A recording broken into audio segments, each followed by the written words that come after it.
Gravando.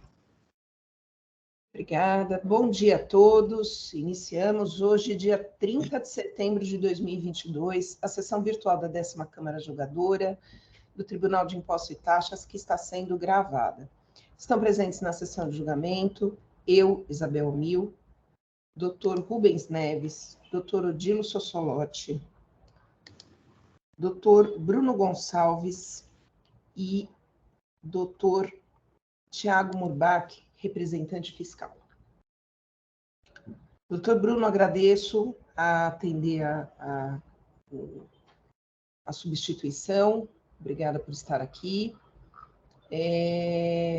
Bom, senhores, vamos então dar início aos trabalhos, começar pelo processo 41.29.334, é um recurso ordinário, mix fértil, processo de minha relatoria. Está presente o doutor André para a realização de sustentação oral. Doutor André, eu vou fazer uma breve apresentação do caso e depois eu passo a palavra para o senhor, tá bem? Perfeito. Vamos lá. Esse caso são 5 acusações. O item 1 é crédito indevido por aquisição de matérias-primas que não corresponderam à entrada física das mercadorias no estabelecimento.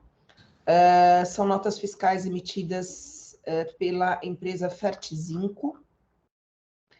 O item 2 escriturou notas fiscais com irregularidades, que seria a omissão de indicações necessárias à perfeita identificação dos dados relativos ao real transportador das mercadorias. No item 3, deixou de escriturar notas fiscais de entradas de mercadorias, sendo que nelas já se encontravam escrituradas as operações do período. Item 4, deixou de escriturar conhecimento de transportes. Item 5 é o de crédito indevido por escrituração de notas, por escrituração no livro de registro de entradas de conhecimento de transportes, que consignavam prestações de transporte de mercadorias isentas, fertilizantes. Bom, esse processo consta um PAC da empresa Fertizinco lá nas folhas 2.780, a partir das folhas 2.780, em que houve uma série de apurações aqui pelo fisco. Foram incluídos os sócios da empresa autuada como responsáveis solidários. Esse processo já passou lá pela 6ª Câmara Julgadora, que entendeu pela conversão de julgamento em diligência para manifestação do AFR e da autuada acerca da acusação aqui dos documentos pertinentes aqui a respeito da autuada ter sido beneficiada por um suposto esquema de evasão fiscal. E houve manifestação fiscal, manifestação da autuada, parecer da representação, e o processo veio à minha relatoria para julgamento do recurso ordinário. Bom, doutor, acho que é o quanto basta, e eu passo a palavra, então, para o doutor André para a realização da sustentação oral. Bom dia, agradeço a concessão da palavra e darei início à sustentação oral. Egrégio Tribunal de Impostos e Taxas, correndo da Câmara Julgadora, doutos julgadores. Trata-se no item 1, né, já que a doutora fez um excelente resumo, o seguinte: a Mix Fértil, ela teria se creditado indevidamente do ICMS de 2015 a 2019, mediante a escrituração de notas fiscais de aquisição de matérias-primas, todas emitidas pela Fertizinco, e que não corresponderiam a entradas no estabelecimento. O autuante sustentou em apertada síntese que não foi comprovada a movimentação física das mercadorias e, por conseguinte, a efetividade e ocorrência das operações. Para tanto, ele se valeu de 2 fundamentos. O primeiro é de que a Mix Fértil e a Fertizinco seriam, na verdade, uma empresa só. Haveria unicidade. E mais, também argumenta que não teria sido comprovada a verossimilhança das alegações. Pois bem, superada essa fase inaugural, cabe registrar que este egrégio tribunal, mais precisamente a colém da 11ª Câmara, quando do julgamento de recursos interpostos, ela já se manifestou quanto à inexistência de unicidade, quanto à inexistência de fraude fiscal estruturada.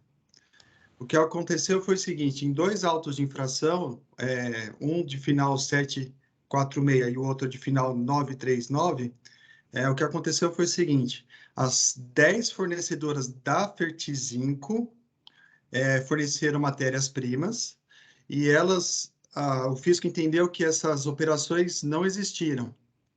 Lavrou os 2 autos de infração e a Mix Fértil foi incluída no polo passivo na qualidade de solidária, em razão de suposta fraude fiscal estruturada. Pois bem, a colém da 11ª Câmara, de forma unânime, decidiu que não restou comprovada a suposta fraude fiscal estruturada, que sim, a Mix Fértil adquiriu matéria-prima da Fertizinco, e mais, a 10ª colém da Câmara também afirmou que as autoridades fiscais não comprovaram a suposta ausência de circulação das mercadorias. E essa questão além, exarados venerandos acórdãos, a douta representação fiscal se manifestou no sentido de não recorrer e a matéria transitou em julgado. Ou seja, essa questão de se as empresas são uma só ou não já foi discutida e debelada em 2 oportunidades por esta egrégia corte, tribunal. E o que cabe destacar também é o seguinte, a Fertizinco teve sua inscrição estadual cassada. Porém, os efeitos da cassação é a partir de abril de 2019.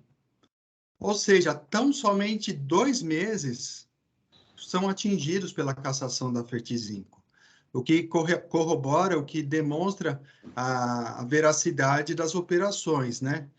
E falando em veracidade das operações, nos autos, consta, tanto é que os autos eles são extensos, né? São por volta de 18.000 folhas, consta os pedidos, históricos de e-mails, comprovante de transferências bancárias, ordens de produção, certificados de análise, tickets de pesagem, resultados de análise e relatórios de pesagem. E o que é curioso é o seguinte, nós estamos tratando de uma empresa do setor do agronegócio. Então, ela é fiscalizada por diversos órgãos, dentre eles o Ministério da Agricultura. E tem o famoso que eles chamam mapa trimestral. O que é o mapa trimestral? As empresas do setor elas devem informar ao Ministério, trimestralmente, todos os seus insumos e todos os produtos acabados, mostrar o caminho das mercadorias, das matérias-primas, os estoques. Então, a empresa, por meio deste documento, ela também demonstra o que ela produziu com o que entrou, né? Porque não faria sentido, com todo respeito à tese fazendária, no sentido de que não entrou mercadoria. Se não entrou mercadoria, como que saiu o produto acabado, né? Então, esse documento ele acaba demonstrando, junto com os outros, com os demais, que sim, as mercadorias entraram. Quanto ao item 2, a Mix Fértil, quanto à acusação, né? Item 2, a Fertizinco, Mix Fértil, a Mix Fértil teria escriturado notas fiscais, todas emitidas pela Fertizinco, irregulares, posto que omissas quanto às indicações necessárias à perfeita indicação dos fatos relativos ao real transportador das mercadorias. Pois bem, data vênia, mais uma vez, entendemos que não é o caso de prosperar a autuação, na medida que sim, as notas são regulares, há sim indicação perfeita do real transportador. E ainda que assim não fosse, trata-se de mera irregularidade. Trata-se de uma infração menor, que é a escrituração de nota fiscal supostamente irregular, que é um meio para quê? Para você obter um eventual creditamento indevido, né? Então, aplica-se o princípio da absorção, né? O crime meio, ele é absorvido pelo maior, né? E falando em creditamento, vale lembrar que as operações da Mixfert, elas são isentas, né? Porque, assim, o Estado entende que deixar de tributar o adubo, você deixa os alimentos, com certeza, com uma carga tributária mais tranquila, mais suave, né? Mais adequada, é um produto essencial. Então, o fisco, ele entende, o Estado, né? O Estado de São Paulo, ele entende que merece um tratamento diferenciado às mercadorias industrializadas e comercializadas pelas Mixfert. Então, não faria sentido nenhum a Mixfert se associar à Fertizinco para obter crédito, porque as operações são isentas. Tanto assim é que em 2019, a Mixfert tinha 26 milhões de ICMS acumulado, né? Então, esse é um ponto de extrema relevância no nosso sentir.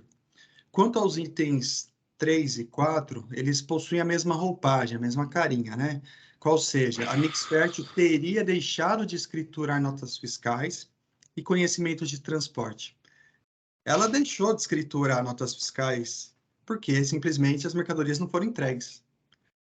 E os serviços não foram tomados. Então, tão somente por esse motivo é que não houve escrituração.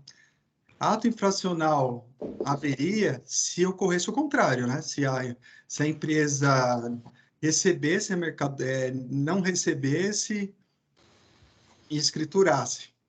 Aí sim haveria um ato infracional. Então, no nosso sentir, novamente, não deve prosperar a tese fazendária. Quanto ao item 5, já indo para o final, né? O item 5 é o seguinte: nos CTEs foram destacados o ICMS, razão pela qual a Mixfert se creditou, né? Não há legislação de que eventual inobservância do regime jurídico de diferimento implica no impedimento do creditamento por parte da Mixfert, né? E o último ponto é a questão dos sócios administradores. Nós tivemos, abrindo o coração aqui, né, sendo bem sincero, nós tivemos muita dificuldade em se defender nesse ponto.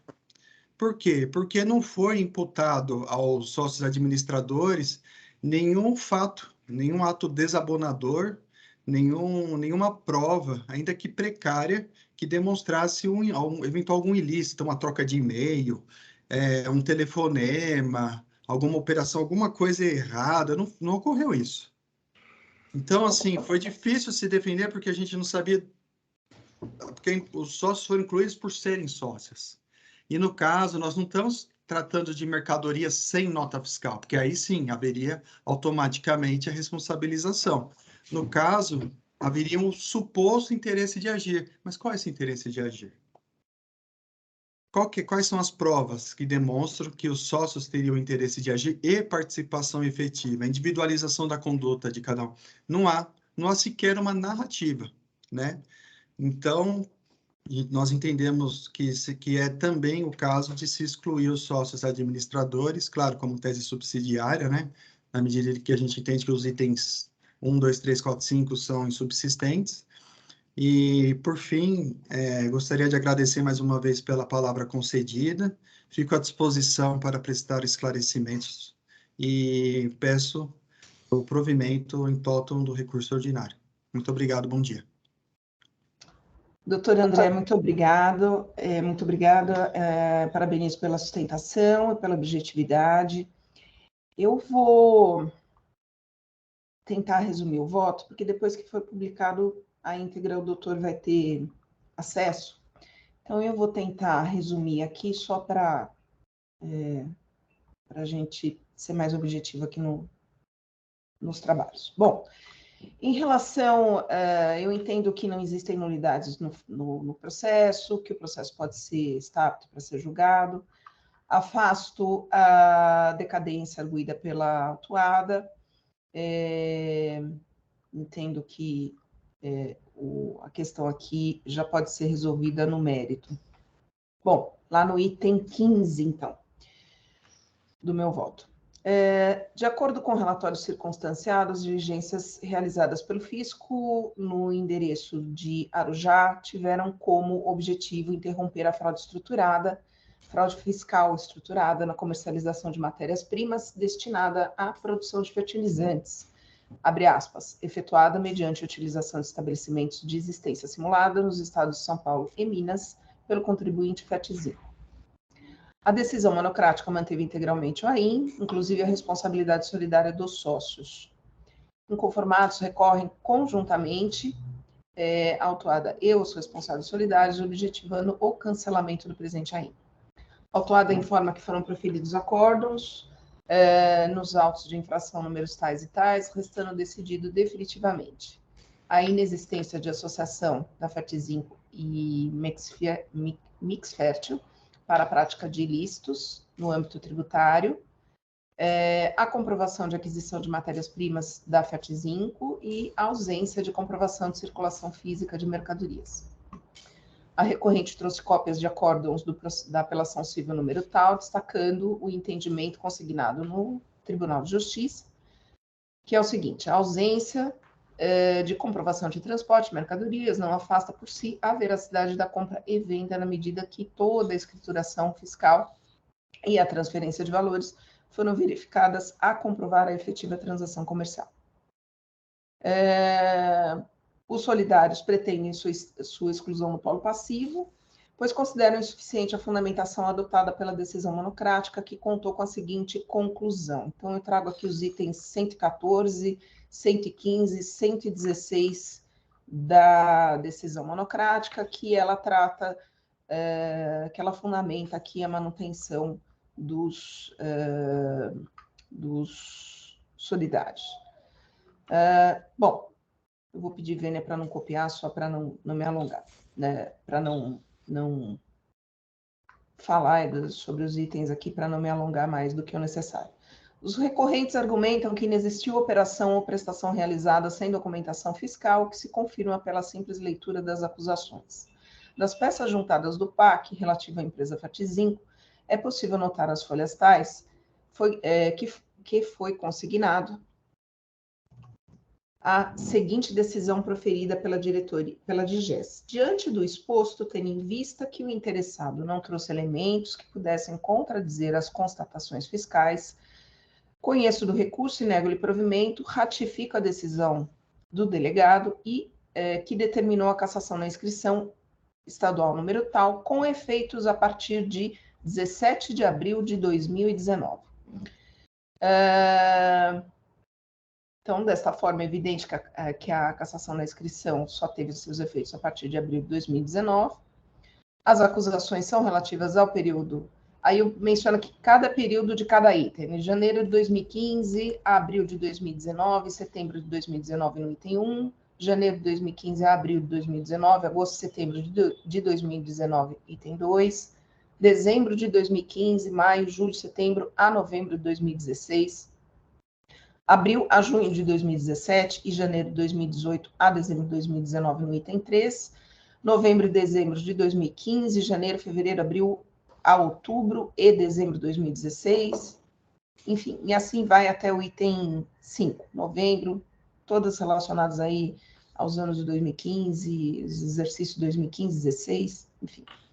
Evidente que a grande maioria das operações aqui analisadas não sofreram qualquer efeito das apurações realizadas pelo fisco, pois, conforme transcrito acima, a cassação da inscrição estadual da empresa Fertizinco somente teve a inscrição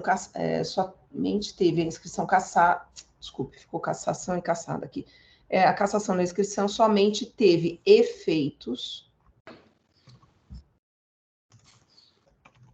a partir de abril de 2019.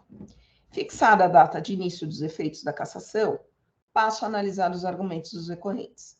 Quanto aos responsáveis solidários, o primeiro ponto a ser destacado é que consta no item 8 do campo de observações da inicial a seguinte fundamentação. Todos os sócios que também são administradores do estabelecimento foram nomeados responsáveis solidários pelo pagamento do imposto cobrado neste AIM com fundamento no artigo 9º. Como é ser disso, a Câmara Superior consolidou o entendimento que os autos devem conter elementos probatórios suficientes à demonstração de excesso de poder ou infração de contrato social ou estatuto para justificar a inclusão dos sócios no polo passivo. Não encontro nos autos qualquer indício, muito menos comprovação da ocorrência de atos de gestão praticados com excesso de poderes, infração à lei ou contrato social ou estatuto, nos termos do artigo 135, que poderia eventualmente a responsabilização solidária dos sócios. A decisão recorrida fundamentou seu convencimento nos artigos 136 e 137 do CTN e artigo 9º da Lei 6374, fazendo menção lá, conforme eu já transcrevi os itens 114 e 117, as apurações realizadas pelo fisco relativamente à suposta associação entre a Fertizinco e a recorrente. Desculpa, aqui eu tenho que colocar autuada, porque é mais de um recorrente. Autuada. Nem os relatórios produzidos pela douta fiscalização, nem a decisão recorrida apontavam, sequer minimamente, qualquer autuação direta dos indicados responsáveis solidários que os fizesse incorrer na hipótese dos artigos 135 e a 137, a ensejar responsabilidade pessoal ou solidária. Não posso deixar de mencionar as brilhantes considerações feitas pela doutora Maria do Rosário, ilustre juíza da Câmara Superior, numa decisão tomada aqui no processo tal, número tal, e eu trago aqui só um destaque. Embora esse recurso não tenha sido conhecido, eu achei muito interessante a fundamentação dela. Então, ela diz assim: não se vislumbra nos autos qualquer indício, muito menos comprovação da ocorrência dos atos de gestão praticadas com excesso de poderes, infração à lei, contrato social ou estatuto, nos termos do artigo 135, aptos a ensejar a responsabilização solidária do sócio da empresa autuada. Bom, seguindo lá no item 31. O excesso de poderes, infração à lei, contrato social e o interesse comum devem estar suficientemente demonstrados,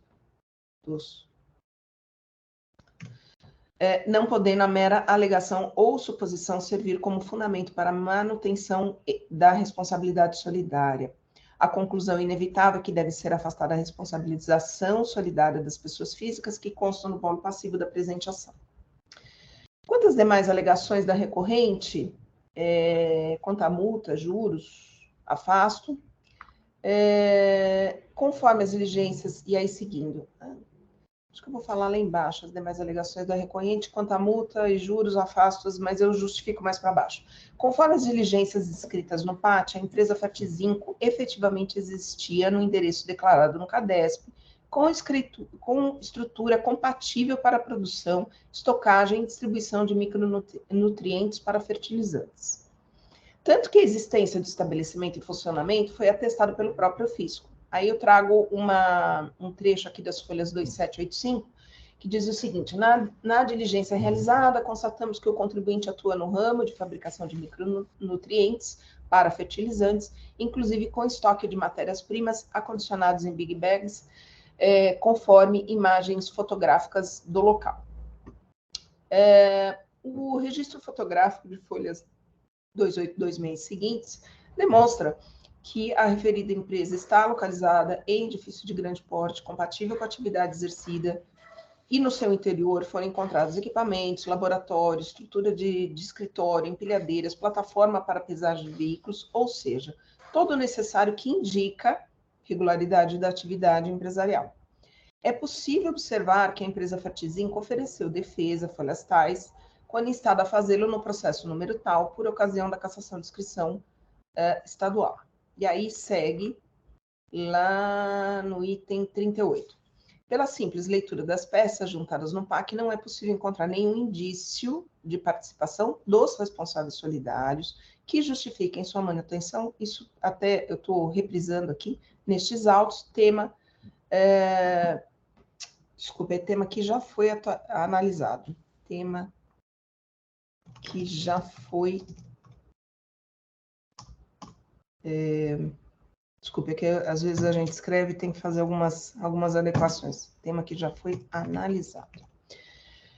Além disso, por todas essas considerações acerca das apurações realizadas pelo fisco, estrutura, funcionamento, as operações realizadas antes do início dos efeitos da cassação, escapam às acusações contidas na inicial.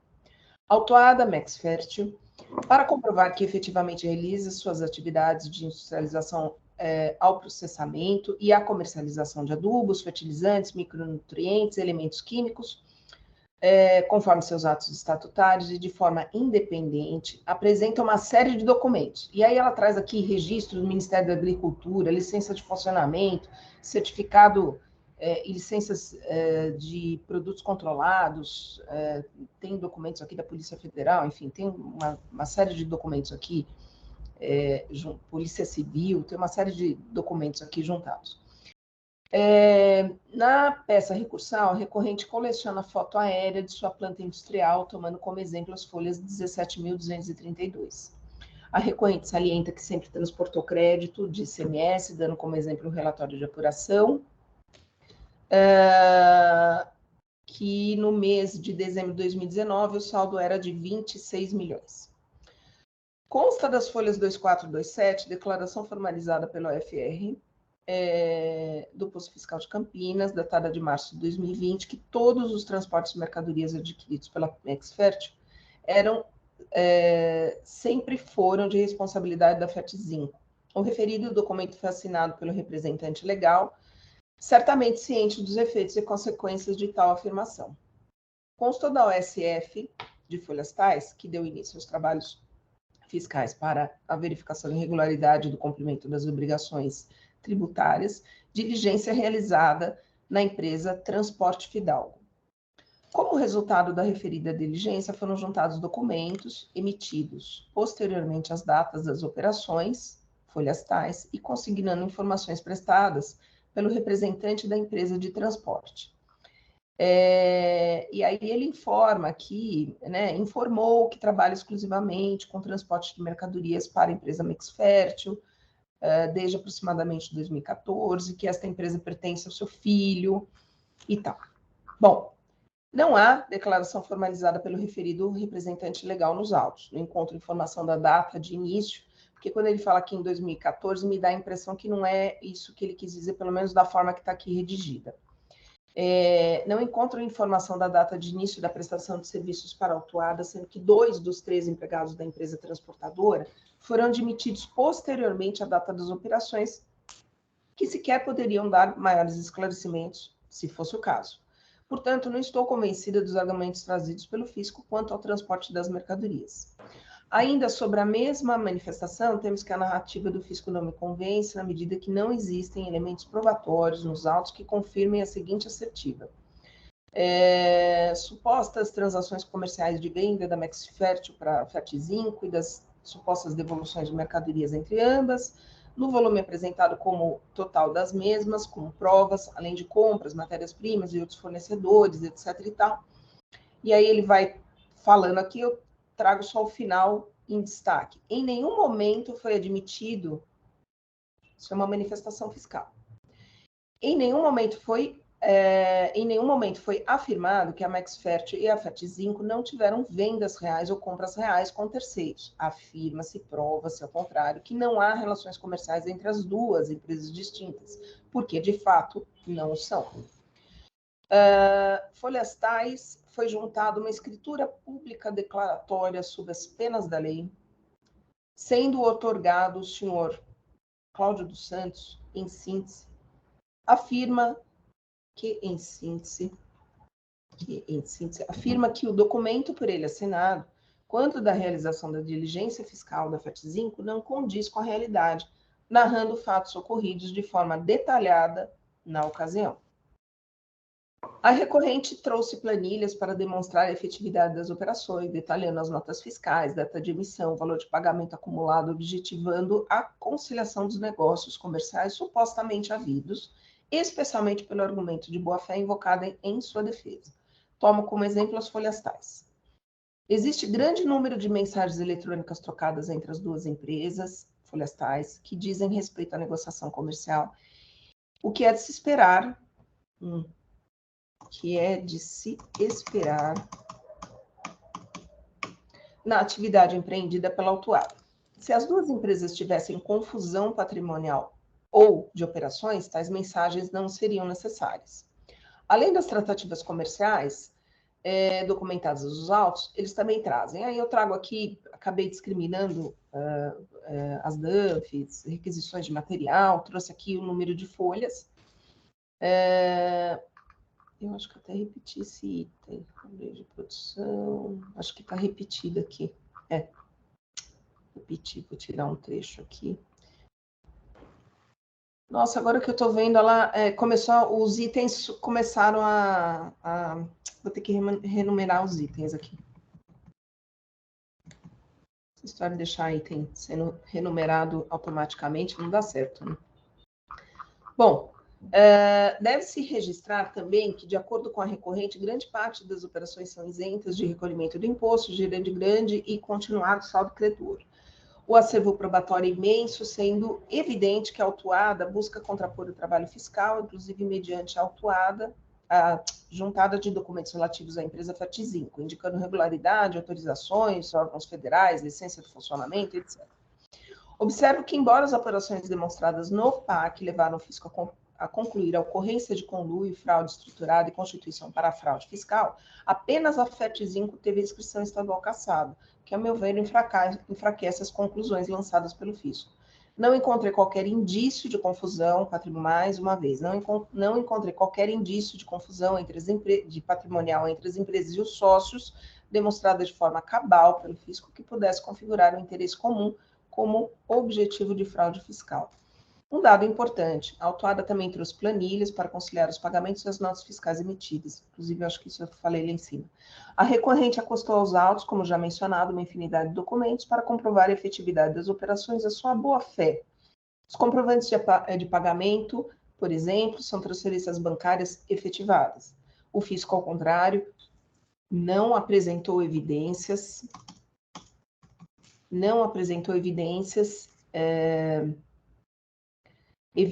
de quaisquer irregularidades nas provas que pudesse colocar em dúvida o seu conteúdo. Uma vez mais, o contribuinte trouxe planilhas para conciliar esses pagamentos e as notas fiscais.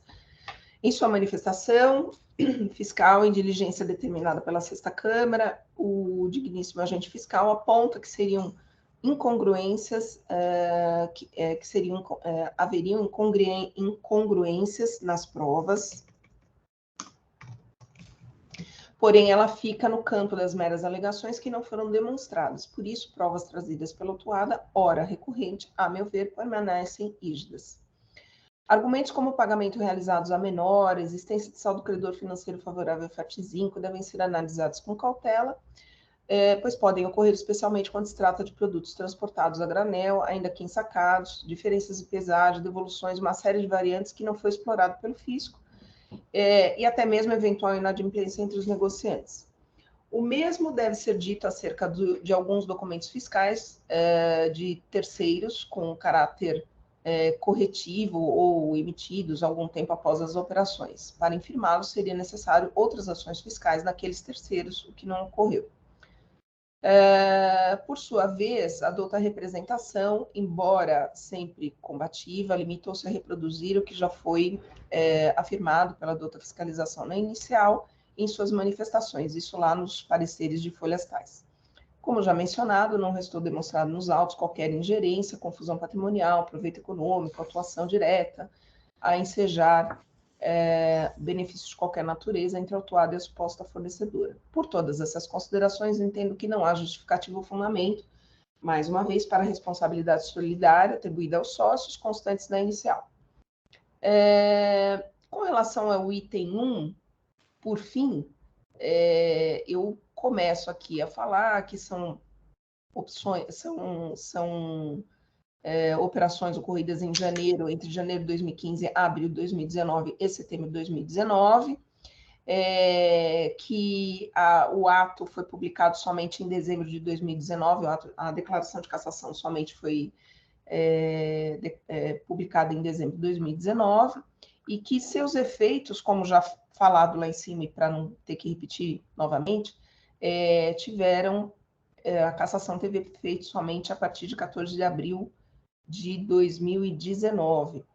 Então, neste sentido, e na mesma forma como decidido lá no processo 41.29.746, decisão tomada pela 11ª Câmara Julgadora, que foi a decisão foi tomada por unanimidade, E eu trouxe um trecho aqui que diz o seguinte: desse modo, o conteúdo probatório contido no PAC, e o PAC é o mesmo, tá bem? Não me parece ter a força probatória necessária para demonstrar o interesse comum, nem sequer a prática de ilícitos com repercussão tributária. Além disso, existem provas cabais de que a Max Fértil adquiriu mercadorias da Fertizinco, fato esse confessado pelo próprio PAC. Evidência que a Mix Fértil não atuou no mesmo polo da Fertizinco, mas de uma etapa posterior. Esta decisão, acho que o doutor até falou isso na sua sustentação oral, essas duas decisões que a autuada menciona, de fato não teve recurso por parte da Fazenda, embora seja uma acusação ali de solidariedade entre a Max Fértil e a autuada e a Fertizinco, me parece que essa decisão ela tem um efeito aqui neste processo também, exatamente por conta desse trânsito em julgado. Então, em relação aos itens 1. que eu menciono aqui, 1.1 até 1.73, me parece que eles estão fulminados aí por conta desta cassação, dos efeitos dessa cassação. Em relação aos itens 1.74 e 1.75, mesmo corridos em data posterior à cassação da inscrição, conforme já fundamentado, entendo que a acusação fiscal igualmente não merece prosperar. Entendo que elas foram, sim, comprovadas. Já falei isso, assim, exaustivamente, não vou ficar repetindo, mas o que seria o item 41, depois eu vou corrigir aí o número, né? Mas o que seria o item 41? Observe-se que a cassação da inscrição estadual do fornecedor Fertizinco, um dos vários fornecedores da autuada, baseou-se em uma grande parte das declarações do senhor Cláudio, funcionário presente do momento da diligência fiscal.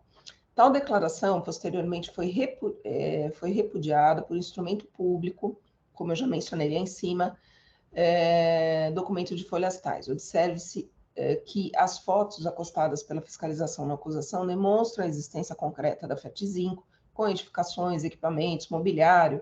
Logo, todo o trabalho fiscal posterior, ainda que resultasse em cassação de inscrição estadual, careceu de elementos probatórios que confirmassem as conclusões da fiscalização. Portanto, eu entendo que o item 1, ele deve ser cancelado. Bom, falo aqui do transporte das mercadorias, trago aqui uma série de apontamentos aqui sobre os comprovantes de pagamento, a escrita fiscal regular, pelo menos é o que não consta nenhuma acusação nesse sentido. Existem pedidos, e-mails, ordens de produção, tickets de pesagem, certificados de análise, notas fiscais de saída emitidas pela autuada, relatórios de pesagem, tudo exaustivamente relacionado. Transporte de mercadorias ficou a cargo do emitente dos documentos, declarado pelo próprio representante legal, e constantes das notas fiscais, tomando como exemplo as folhas tais, onde se constata, inclusive, a forma de faturamento. Desta forma, além de evidente que os itens 1.1 e 1.74 devem ser excluídos, entendo que 1.75 e 1.76 também devem ser cancelados. Bom, e aí, falo de novo aqui sobre a boa-fé e sigo para o item 2. No item 2, a acusação é de escrituração de notas fiscais emitidas pela Fertizinco irregulares, posto que omissas quanto às indicações necessárias à perfeita identificação dos dados relativos ao real transportador. Essas são as mesmas notas fiscais do item 1. Estamos falando dos mesmos documentos. Então, a autuada obteve declaração formalizada e sob as penas da lei, que o transporte das mercadorias ficou a cargo do emitente dos documentos. Além disso, a autuada aduz que no demonstrativo 2, que acompanhou a inicial, existem documentos fiscais com informação do transportador, informando por amostragem notas fiscais tais.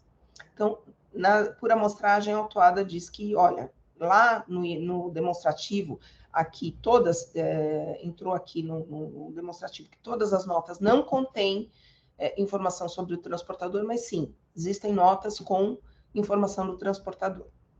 Desta forma, imputar a penalidade autuada por ato ou omissão praticada por terceiros, e além disso, sendo que dentre eles os referidos documentos, a autuada demonstrou que foram consignados dados com identificação dos transportadores, me leva à inevitável conclusão do desacerto fiscal. Decisão deste tribunal contra esta autuada em casos semelhantes, aqui já citados, demonstram que a autuada não pode ser prejudicada por eventual decisão contra a Fertizinco, especialmente em relação às operações objeto da exordial no item 2. Se vencida, quanto ao cancelamento, eu fiz algumas alterações aqui essa manhã, se vencida com relação ao cancelamento do item 1, de toda forma, o item 2 não poderia prosperar. Eu entendo que sim, o item 2, ele deveria ser absorvida pela infração do item 1, por ser mais grave e especialmente por se tratar das mesmas notas fiscais. Bom, então, em relação ao item 2, de forma resumida, e eu trago aqui até decisões da Câmara Superior, enfim, eu cancelo o item 2. Com relação ao item 3, acusada, ela é acusada de deixar de escriturar notas fiscais do período tal, de entradas de mercadorias, sendo que já se encontravam escriturados em operação anterior. Então, ela traz aqui uma série de notas fiscais, alega que a indústria de metais e óxidos, Suzano, teria aqui emitido notas fiscais, uma infinidade aqui de notas fiscais. Ela diz que essas mercadorias foram recusadas, traz as CFOPs. No entanto, o fisco ele traz aqui um argumento que essas notas, que o contribuinte somente percebeu que o desacordo dessas mercadorias 1 ano e 5 meses após a data de emissão dessas notas fiscais. Então, por uma série de razões aqui, eu entendo que o fisco tem razão e, portanto, eu mantenho o item 3.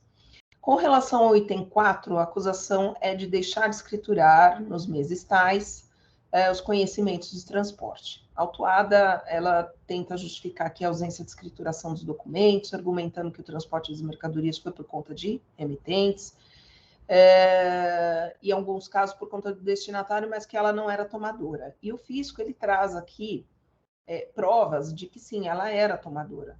E nesse caso também eu entendo que o item 4 deve ser mantido.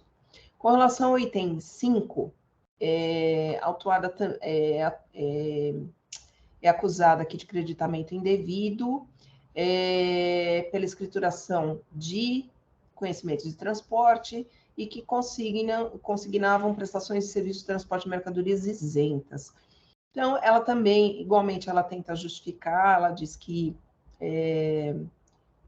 ela teria direito desse creditamento, e que mesmo não sendo observado aqui o artigo 358 do regulamento, mas que eu entendo que essa conduta infracional ela foi comprovada, então eu mantenho o item 5. Os demais argumentos da autuada, juros, multa, redução ou relevação de multa, eu tenho um voto que eu, assim, já é um pouco que eu utilizo bastante, eu não reduzo a multa, entendo que não é o caso de redução ou relevação. Aqui é o caso, sim, de aplicação da taxa Selic nos termos da súmula 10, só como já temos aqui resolvido.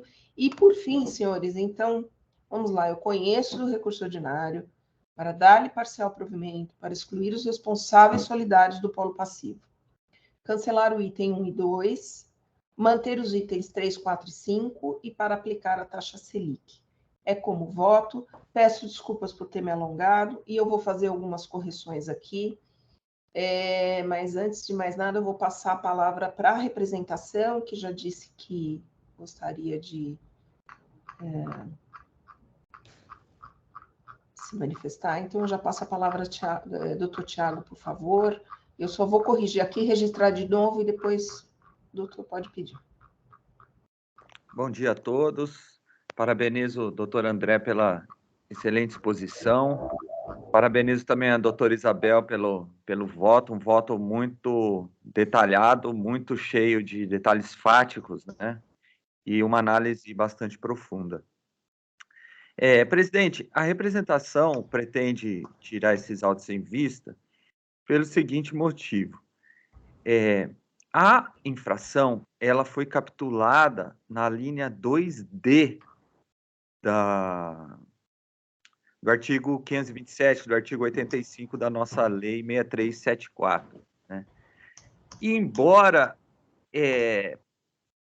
possa dar uma aparência que nós estamos falando de crédito indevido em documento inidôneo, que é o 2C, na verdade, nós estamos falando de uma outra coisa, que é o 2D. Né? Então, o que o 2D se ocupa em fazer? É crédito indevido em face de mercadoria que não entrou. Independentemente de PCN, de PAC, de qualquer ato dessa natureza. Né? Então, por que eu estou dizendo isso? A princípio, pode parecer ao ouvinte mais desatento, né, que o fiscal ele simplesmente errou, né? O PAC ele colocava a data em 2019 e ele lavrou o auto de 2015 a 2019 numa total de milhões de reais, numa total desatenção à data do PAC, né, a data que constou ali. E na verdade não é isso que aconteceu, ao nosso ver, né? Ele impugnou as operações entre Mix Fértil e a Fertzinc, tão somente, né? Considerou válidas as operações entre essas empresas e terceiros, de forma que o PAC, eu creio que essa data, ela é justamente para não prejudicar esses terceiros que eventualmente transacionaram ali com a Fertzinc e com a Mix Fértil, mas ele impugnou um recorte das operações. Que recorte é esse? Operações entre Fertzinc e Mix Fértil. Aí ele considerou a existência da fraude fiscal estruturada, né? E aí a data do PAC ela é totalmente irrelevante. Por quê? Porque ele está justamente impugnando essas operações. Essas operações entre Fertzinc e Mix Fértil. Ele não está falando que a empresa não existia, ele não está falando que foi uma empresa simulada, não, ele está falando houve fraude fiscal estruturada nesse recorte de operações. E aí, eu vejo no parecer da representação fiscal alguns fatos que, para mim, eles são fortes, né? Primeiro, essa questão da unicidade entre as empresas, né? Elas funcionavam como uma única empresa, né, no mesmo local. Então, até aí, para mim, a questão de haver fotos, a questão de haver um prédio robusto, tudo isso vai fazer parte dessa... porque as duas funcionavam no mesmo local, a empresa boa e a empresa ruim, né?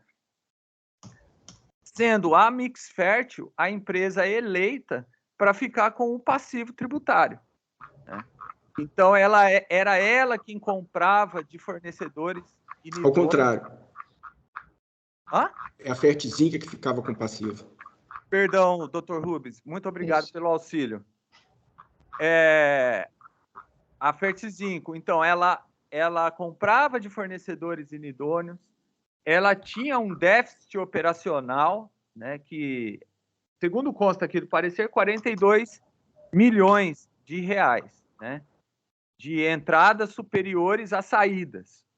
Então, isso para mim é algo que me chama bastante atenção. Poxa, como que uma empresa dessa funciona com um déficit operacional dessa maneira, né? Sendo que a outra empresa tem crédito de ICMS em milhões, tem A outra empresa é excelente e a vizinha irmã dela é uma empresa muito, muito ruim, né? Muito defasada. Além disso, não há comprovante da totalidade dos pagamentos. A representação coloca isso aqui. E existem pagamentos feitos em lapso até de 2 anos, né? Então, peraí, tem uma empresa com déficit operacional, mas ao mesmo tempo ela não recebe. Além disso, existem familiares todos envolvidos no quadro societário dessas empresas.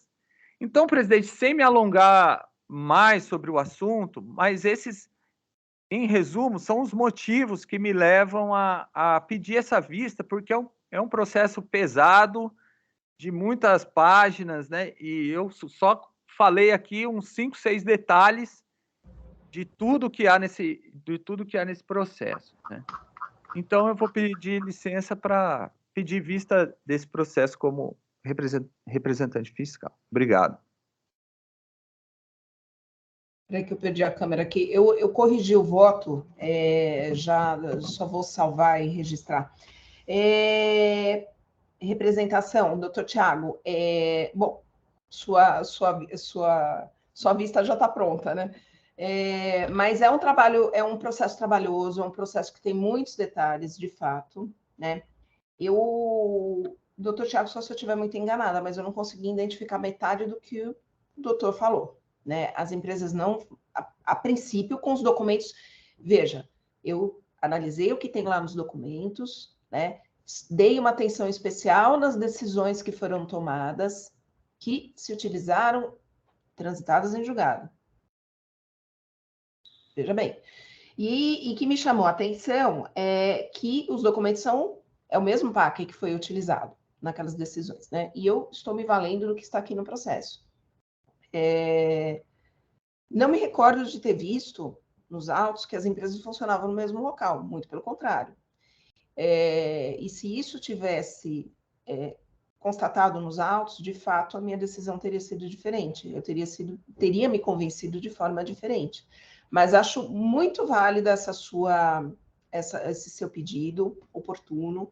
É importante, é um processo difícil, é um processo complicado. Eu confesso que eu fiquei bastante tempo assim para poder fazer esse voto, estudando esse processo. Realmente são muitos detalhes. Então, acho mais do que válido o seu pedido. Então, deixa eu só fazer o registro aqui. Eu fiz algumas correções.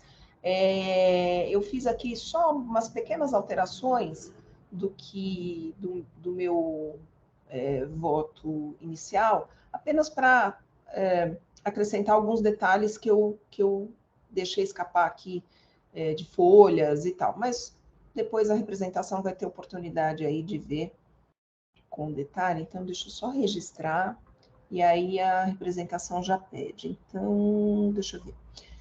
Não há antecedentes, conhecimento, parcialmente.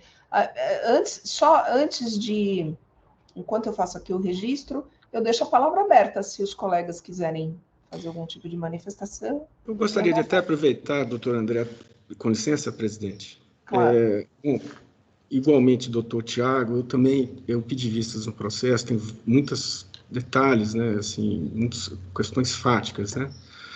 Eu só olhando aqui uma manifestação da representação fiscal, enquanto estava lendo o voto da senhora, eu estou vendo aqui o seguinte, alguns detalhes, né, que as mercadorias que saíam da Fertzinco, elas eram amparadas por notas fiscais da Mixfertil, do autuado, e ora por documentos fiscais da própria Fertzinco, né, conforme confirmado pelo administrador que atendeu ao fisco. Eu não sei se depois ele foi aí levado a mudar as suas afirmações, né, não sei por quais motivos, mas, enfim, foi que a própria pessoa falou assim, olha, isso aqui, do estoque da Fertzinco, às vezes sai com nota da Mixfertil, às vezes sai com nota da Fertzinco.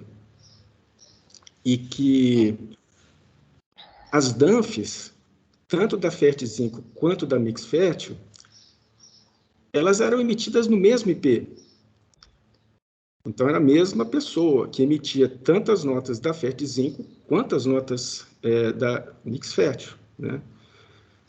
E eu gostaria que o doutor André explicasse essas situações, porque me parece que, assim, as empresas agiam em conluio, né? Pelo menos é o que se conclui dessa situação, né? Obrigado pelo retorno da palavra, Dr. Rubens. O que ocorre é o seguinte, e Dr. Tiago, a Fertzinco é uma empresa estabelecida em Arujá desde 1999, ela é anterior à Mix Fértil.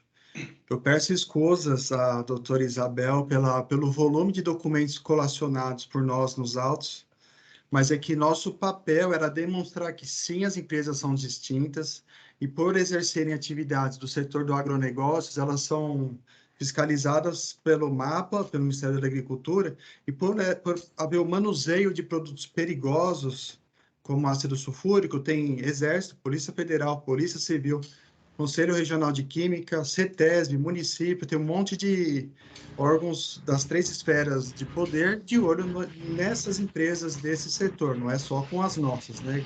O meu cliente Mix Fértil, mas é referente a todas as empresas do setor. Então, esse arcabouço, esse volume de documento é para justificar e demonstrar que sim, as empresas são distintas, conforme certificado pelos próprios órgãos que lá iam avaliar a situação das empresas, cada uma no seu estabelecimento, né? A Mix Fértil, ela é uma empresa posterior, ela é 13, 14 anos mais nova que a Fertzinco, né? Quadro societário não se confunde e tal. Quanto à questão levantada pelo Dr. Rubens, a questão do IP, ela é válida e eu vou destacar aqui o seguinte, o fisco oficiou a Telefônica, e a Telefônica prestou a seguinte informação: no IP da Mix Fértil foram emitidos 4 notas da Fertzinco. Então, de uma forma grosseira, né? Alguém no computador da Mix Fértil emitiu 4 notas fiscais da Fertzinco. Pois bem, conforme demonstrativo 1 anexado ao auto de infração, nós estamos tratando de uma forma grosseira, 5 anos, 60 meses. São mais de 3.000 notas fiscais entre as empresas, da Fertzinco para a Mix Fértil. Somente 4 foram emitidas no computador da Mix Fértil, o que, no meu sentir, é algo irrisório. Provavelmente, ali numa tratativa, em alguma questão, teve essa...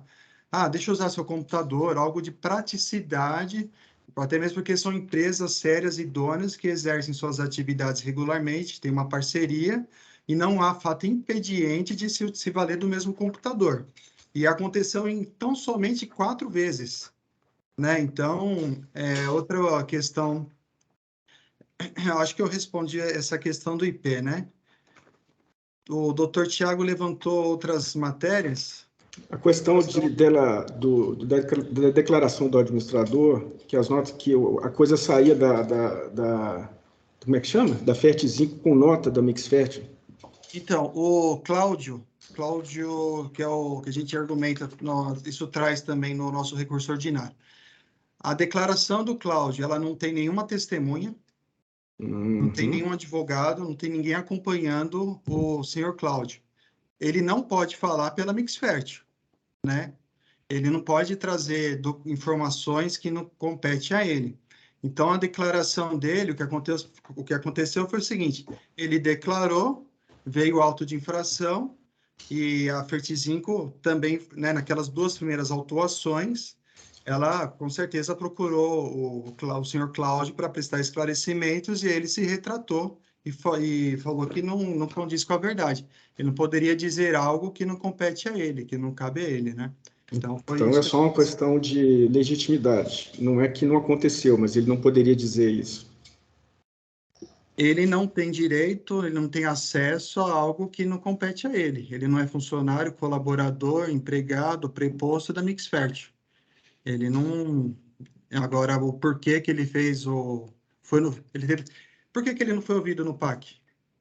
Por que ele não foi ouvido no auto de infração ou numa diligência? É que o PAC, doutor, o PAC não se relaciona a esse processo, né?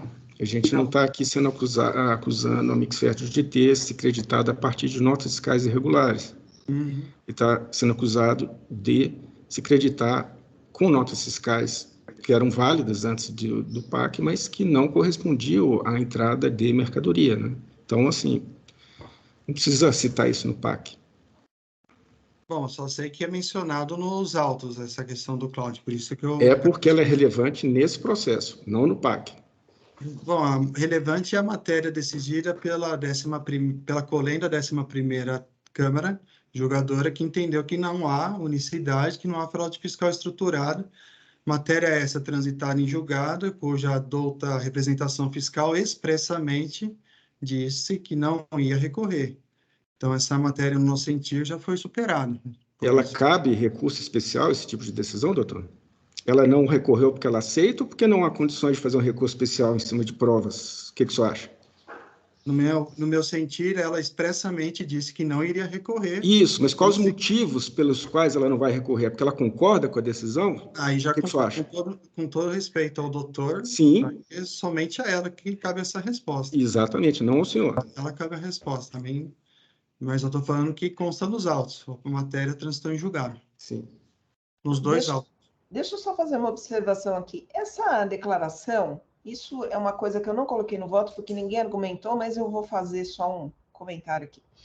Essa declaração desse senhor Cláudio, tem lá uma procuração juntada. Só que a procuração não dá poderes para ele falar para a empresa.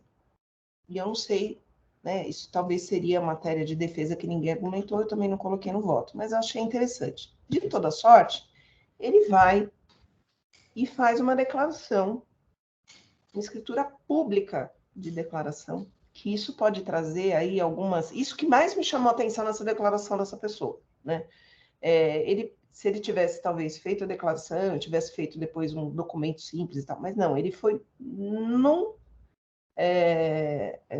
cartório, num tabelião, e declarou, né? Eu não trouxe aqui o teor, que ia ficar extremamente longo, mas, assim, vale até a leitura, doutor Rubens, que eu já concedi a vista também para o doutor, já foi concedida para a representação e para o doutor Rubens, mas vale a leitura daquela escritura, porque essa escritura ela pode trazer, inclusive, efeitos na área criminal para essa pessoa, né? Ele prestou uma informação lá para o fisco, não sei em que condições, com uma procuração que, a meu ver, eu acho que o fisco deveria ter atentado para isso, ele não tinha poderes para falar realmente, com aquele documento, ao menos é o que está nos autos, né? E depois ele faz uma declaração registrada, que dá conhecimento a terceiros, e com todos os efeitos que ele pode sofrer. Então, isso foram coisas aí que me colocaram em dúvida, em xeque, em relação a essa... não o que a Fertzinco está fazendo, não é isso que está aqui em discussão, né? Está em discussão aqui se entrou ou não a mercadoria, se houve ou não a comprovação, se houve ou não a circulação da mercadoria. Isso é uma outra situação, mas a gente tem que, no meu ponto de vista, a gente sim tem que olhar para o PAC, né? Para ver quais são os efeitos daquele PAC aqui. Então, só para explicar, né, por que eu entendi aqui nesses itens, mas eu acho super válido a análise dos senhores. Eu acho que, assim, é um processo que merece essa atenção, é um processo que realmente é complicado, muitas páginas, muitos documentos, vale mesmo essa análise, tá? Mais alguma coisa, doutor Bruno, doutor Rubens? Desculpa, eu devolvi para o doutor Rubens e doutor Rubens, doutor Bruno, doutor... Não, eu vou encerrar, eu vou olhar em vistas, né? Sim. Só destacando que são várias coisas, né? Sim, que não... a pessoa falou, mas depois, sei lá por que ela foi lá e se retratou. A Fertzinco emitia nota fiscal lá dentro da Mixfert, mas eram só 4, então não tem problema. O pagamento era menor 2 anos depois, mas isso é normal. Então, são várias coisas assim que conduzem à fraude, ao conluio, né? Então, eu tenho realmente que dar uma olhada melhor nisso daí. Tá certo. Certíssimo. Doutor Bruno. Primeiramente, bom dia a todos novamente. Gostaria de cumprimentar o Dr. André pela sustentação oral, pelo conhecimento fático aí em torno da matéria, e principalmente aí por estar respondendo todas as questões a nós, assim como comentar as considerações do Dr. Tiago e do Dr. Rubens. Acho que o caso é bastante relevante e talvez eu não esteja aqui na próxima sessão, mas eu estudei bastante o caso, né? A situação aqui, senhora presidente, ao analisar os autos, realmente a autuação traz aqui como fundamento a ausência de entrada de mercadorias, né? Isso por si só, eu acho que traz alguns tipos de problema na própria autuação fiscal, né? Quais são esses problemas trazidos na autuação fiscal? Primeiro, quais são as provas trazidas de não entrada de mercadoria? Eu obrigatoriamente tenho que olhar o movimento real tributável da empresa, né? Fazer um trabalho de análise de entradas, estoques iniciais e final e saídas. Isso não tem, né? Então, acho que já tem um problema probatório no estudo. A relação do PAC, e não obstante não seja a autuação fiscal por nota fiscal inidônea, ele está totalmente vinculado à própria questão da autuação fiscal. Senão, a própria fiscalização, ao lavrar o auto-infração, não teria juntado o PAC, o qual é documento probatório do auto-infração. E por que foi juntado o PAC? Porque é no PAC que se tem a ideia dessa estrutura, né, organizada, supostamente, com a finalidade de trazer prejuízo ao fisco. E, nesse sentido, eu, da mesma forma, não vislumbro nenhuma prova trazida, como a doutora disse, na questão da mix fértil em especial. E, para não me alongar muito, 2 pontos me trazem atenção em relação a isso.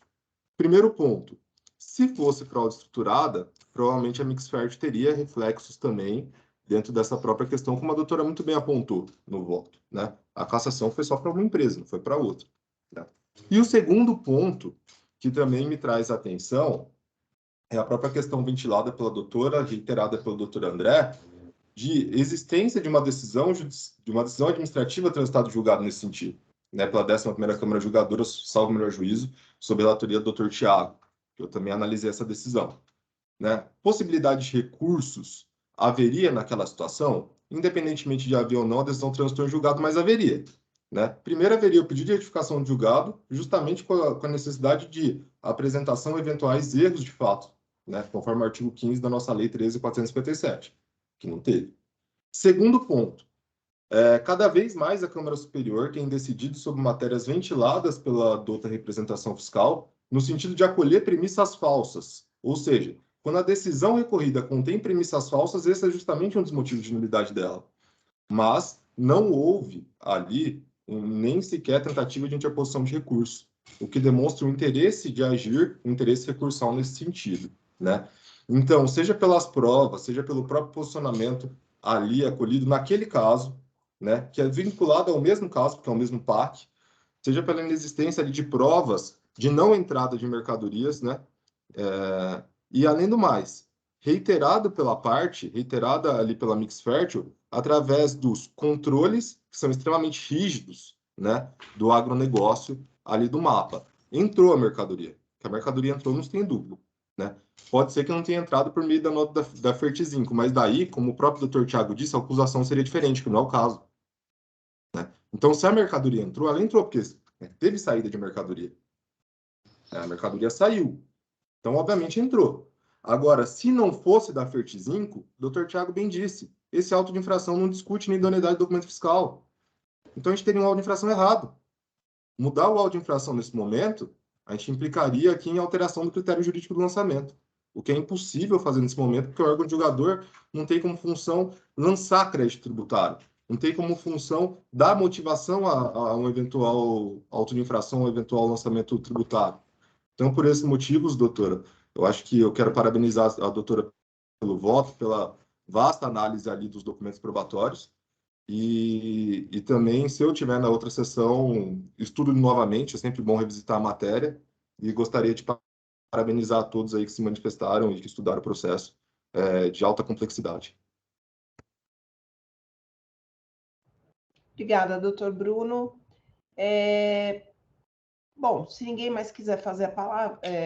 eu vou só encerrar, doutora, se for possível. Claro. É que, normalmente, eu me manifesto de uma maneira diferente com que eu me manifestei nesse caso. Várias vezes existe uma divergência quanto à interpretação da legislação tributária, e muitas vezes eu sou favorável ao contribuinte, que muitas vezes eu acho que a situação é muito injusta, tá? Mas quando eu me deparo com situações em que pessoas se associam para cometer crimes contra a ordem tributária e assaltar os cofres públicos, a situação muda completamente de figura, eu me torno uma pessoa completamente diferente. Então, talvez se vocês notem assim, que a forma com que eu me expresso é diferente, é por causa disso. Eu tenho tolerância zero com isso. Assim. Eu acho que essa gente devia ir para a cadeia. É isso. Obrigado. Doutor Rubens, não precisa nem se justificar, nem se desculpar. Também concordo com o seu pensamento, né? Mas nós temos sempre que olhar o que está nos autos. Com certeza. Então, né, esta foi a minha conclusão. Talvez, se houvessem aí outros documentos, outros elementos, talvez a minha decisão fosse diferente. Sim, né? concordo. Mas, por isso que é importantíssimo essa vista, essas duas vistas, é importantíssimo, até para revisão aí de eventual equívoco de minha parte, tá bem? Então, doutor André, o processo sai em vista com o doutor Rubens e com o doutor Tiago. Esse processo voltará aí numa sessão futura. Se o doutor quiser acompanhar, a sessão de julgamento já sabe como fazer. Tá bem? Desculpa, a doutora Odilo quer registrar alguma coisa? Eu acho que já foi bem debatido, é um voto detalhado, como já houve pedido de vista da representação e do doutor Rubens, né? Então, eu prefiro me manifestar no retorno. Tá ótimo, perfeito. Ô, doutora Isabel, pois não. Só retificar aquela minha informação quanto ao endereço, eu realmente posso ter me confundido, que eu falei que era o mesmo endereço, aí depois o doutor Rubens falou da questão do IP, aí que eu acho que era o mesmo endereço IP. Era a transportadora, doutor Tiago, que ficava no mesmo endereço, eu acho que lá eram era a transportadora e a outra lá, que acho que estava no mesmo endereço. Tá eu bom, vi isso também. Só registrar que eu posso ter me equivocado e nas vistas a gente vai poder analisar isso com mais calma, tá bom? Não, doutor Tiago, porque eu achei que eu tinha me equivocado. Eu falei, será que passou por mim? Eu não vi, mas não, pelo menos isso eu não tinha visto. O endereço da transportadora parece que é 2019 só. E não é no mesmo endereço, acho que eles dividem sublocam uma sala, tem alguma coisa assim, mas é em 2019. Final de 2019, é outro município, Santos, acho que é alguma coisa assim. Enfim, né? Também não me ative a tantos, não coloquei tantos detalhes assim, porque senão provavelmente o voto teria aí tem 110 itens, ele iria para uns 200 itens, tá bem? Bom, enfim, doutor, então se o senhor quiser acompanhar, já sabe como fazer na próxima sessão, tá bem? Obrigado, muito obrigado aí. Muito obrigada, doutor. Pela paciência aí, muito obrigado por ver vocês aí dedicados pelo processo. Eu estou extremamente à disposição. Obrigado, doutor Rubens, doutor Tiago, doutor Bruno, doutor Odilo e principalmente a nossa relatora, doutora Isabel. Tenhamos um excelente dia, final de semana excelente. Tchau, tchau. Obrigada igualmente, doutor. Bom, senhores, eu já concedi as vistas. Vamos ver aqui. Encerrar julgamento. Encerrar julgamento. Ok.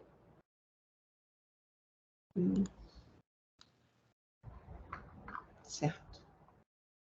Bom, vamos lá. Agora o próximo processo é 41.36017, Transportes Rodoviários Vale do Piqueri. Processo de relatoria do Dr. Rubens. Dr. Rubens, não temos inscritos para sustentação oral, então se quiser fazer um resumo, fique à vontade. Aqui é difícil de defender, porque o autuado, ele lançou créditos, assim, que ele, né, criou lá por conta própria, supostamente de crédito acumulado. Tá? Lançou isso na escrita fiscal dele, e eu vou aqui só mostrar a situação fática, ver se eu consigo resumir isso daqui. A acusação se refere ao aproveitamento indevido de crédito no período tal, no título de recebimento de crédito acumulado mediante autorização eletrônica. sem prévia autorização gerada no sistema eletrônico da Cefaz e que não corresponde a nenhuma transferência de crédito, porque esse pretenso remetente Atlântica Indústria de Máquinas está inativo desde 208, a data anterior ao pedido de transferência, não tem crédito acumulado em nome da Atlântica no sistema da Secretaria da Fazenda, e precisa de um aceite do destinatário do crédito acumulado no sistema da Fazenda, também não tem nada disso, e o recebimento do crédito acumulado somente poderia ser feito por meio de funcionalidade disponível no sistema da Secretaria da Fazenda, com esse aceite, tudo lá, né? Notificado a apresentar esses documentos, ele declarou que as transferências foram deferidas pela autoridade administrativa mediante visto eletrônico, apresentando cópias dessas supostas autorizações feitas por e-mail. Desculpa. Cujo e-mail é ecredac@fazendasp.org, que não corresponde a um e-mail válido da Secretaria da Fazenda. O contribuinte deixou de informar e comprovar a contrapartida no pagamento. Então, assim, percebe-se que a fraude é escancarada, chegando a ser grosseira, quando apresenta o endereço de e-mail condominiofazendasp.org como sendo um endereço oficial da Secretaria da Fazenda. Pois bem, o mérito da acusação fiscal é inquestionável e o autuado não discute, focando seu recurso nas multas. Alegam a suposta boa-fé, mas o 136 não permite isso, né? Em algumas decisões judiciais, ainda que situações parecidas, elas não vinculam o processo administrativo. Cabe analisar o pedido para que a penalidade, capitulada na alínea genérica J de 100% sobre o valor acreditado, seja recapitulada nas alíneas F ou G mais favoráveis. A F é transferência ou recebimento de crédito do imposto entre estabelecimentos ou sua utilização pelo estabelecimento detentor em hipótese não permitida, e o G é transferência ou recebimento em estabelecimentos ou utilização de crédito acumulado, de imposto apropriado em desacordo com a legislação, etc., etc. Mas o autuado lançou valores a crédito sem suporte em qualquer hipótese previstas nas alíneas A, I do inciso 2. Não se trata de transferência de crédito simples ou crédito acumulado em estabelecimentos, mas simplesmente escrituração de valores aleatórios, aos quais o contribuinte atribuiu a origem como sendo recebimento de crédito acumulado, sendo que não se tratava disso, de crédito acumulado. Então, está correta a multa no J, a genérica de 100%. Ele se declara vítima de uma quadrilha, mas é irrelevante, né, nos termos do 136 do CTN. Ainda assim, cabe considerar que, além do fato de toda essa operação ter ocorrido à margem dos canais fazendários, temos que o recorrente não apresentou provas da contrapartida, não tem comprovante de pagamento, não tem nada. Então, ele alega que recebeu crédito acumulado, não mostra como pagou, o que torna questionável sua suposta boa-fé, tudo indicando conluio. E nem cabe boa-fé nessa situação também, né? Indefere os pedidos de redução das multas, no termos do 527-A, as acusações propiciam a falta de pagamento do imposto, então eu estou negando provimento ao recurso ordinário. Já estou salvando aqui.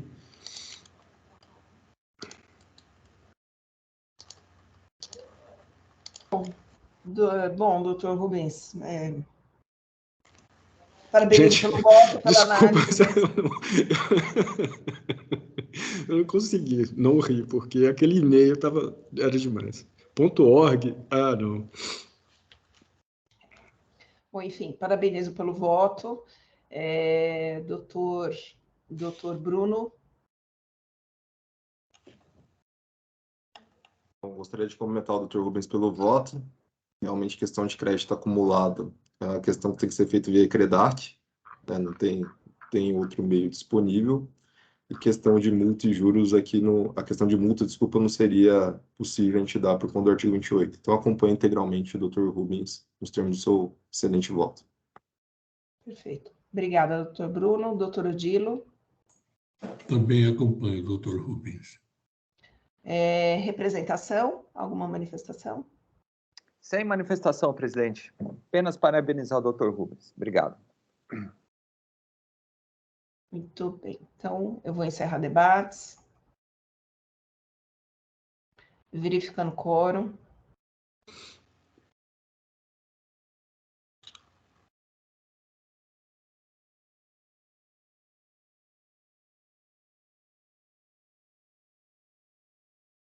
Iniciando a votação.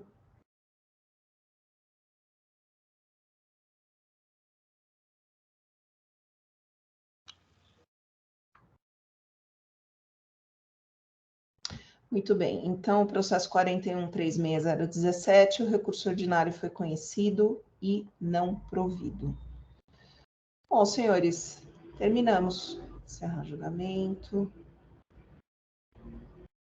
Deixa eu só ver aqui. Ok. É isso aí. Bom, não havendo outras considerações, eu agradeço a presença de todos, eu agradeço o Dr. Bruno por ter atendido aí a substituição, agradeço a todos o empenho e os trabalhos, e eu vou dar, então, por encerrada a sessão do dia 30 de setembro de 2022. Jailson, se puder encerrar a gravação, agradeço.